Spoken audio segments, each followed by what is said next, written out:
आखिरी नाम, पति पत्नी की कहानी।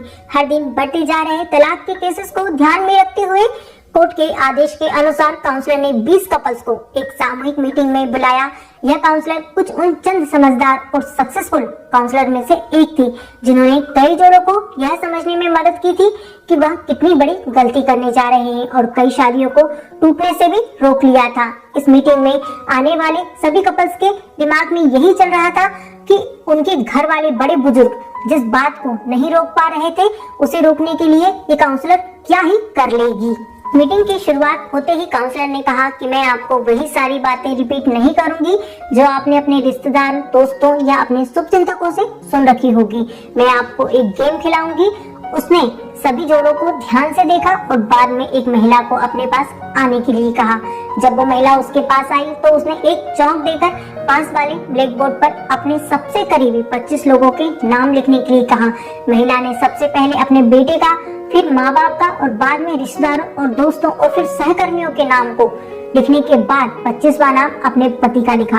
अपना नाम जब सबसे बाद में लिखा देखा उस महिला के पति, जो खुद भी वहाँ पर हाजिर थे, बहुत बुरा लगा उसे।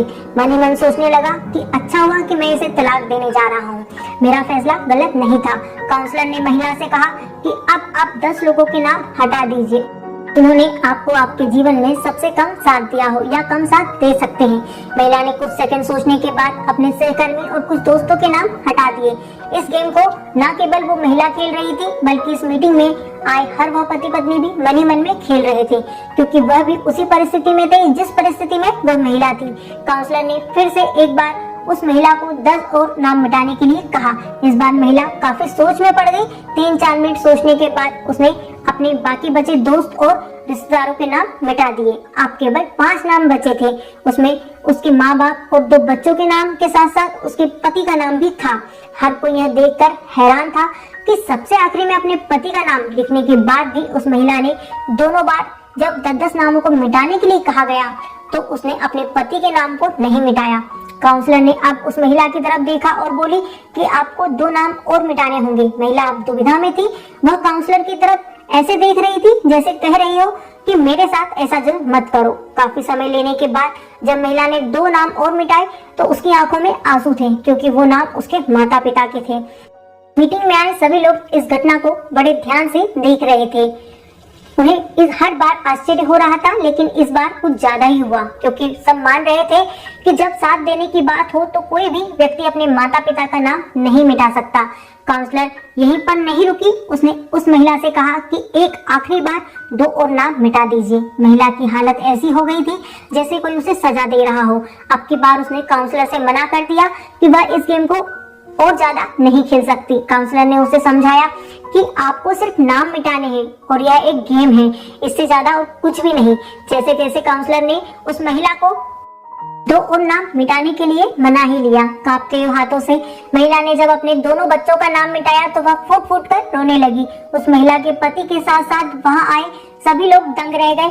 वहां आए सभी लोगों का यही सोचना था कि चाहे कुछ भी हो जाए, महिला अपने बच्चों का नाम नहीं मिटा सकती। काउंसलर ने उस महिला को अपनी जगह पर जाकर बैठने के लिए कहा। काउंसलर ने वहां आए सभी जोड़ों की तरफ ध्यान से देखा जो उतने ही दुखी थे जितना कि ये महिला थी। काउंसलर ने उन सभी से पूछा कि महिला ने ऐसा क्यों किया। कोई भी उस सवाल का जवाब दे नहीं रहा था या देना नहीं चाह रहा था। अंत में काउंसलर ने उसी महिला को खड़े होने के लिए कहा और उसी से ऐसा करने का कारण पूछा। महिला बोली, चाहे अभी मेरे पति और मेरे बीच में कुछ प्रॉब्लम चल रही है, लेकिन जब साथ देने की बारी आती थी तब हमेशा मेरे साथ खड़े रहते थे। मेरे माँ बाप बूढ़े हो चुके हैं और वह कितने दिन मेरे साथ रहेंगे मैं नहीं जानती।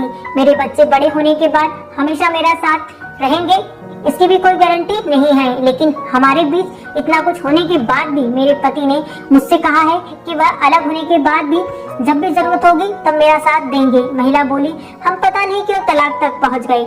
आज उस गेम को खेलते हुए मुझे रियलाइज हुआ कि हम दोनों के बीच में ऐसी कोई बड़ी समस्या हुई ही नहीं है। वह तो बस हम दोनों गुस्से में थे और कोई भी झुकना नहीं चाहता था, इसलिए मैंने सबका नाम मिटा दिया लेकिन अपने पति का नाम नहीं मिटाया। महिला की बातें सुनकर उसका पति भी खड़ा हो गया और अपनी पत्नी को गले लगा लिया और बोला, मुझे माफ कर दो, मैं भी तुमसे तलाक नहीं लेना चाहता था। जैसे मैंने तुम्हारा साथ दिया वैसे ही तो तुमने भी मेरा जीवन में हर कदम पर साथ दिया। मैं तुमसे फिर से एक वादा करता हूँ कि मरते दम तक तुम्हारा साथ नहीं छोड़ूंगा। काउंसलर ने अपना काम कर दिया।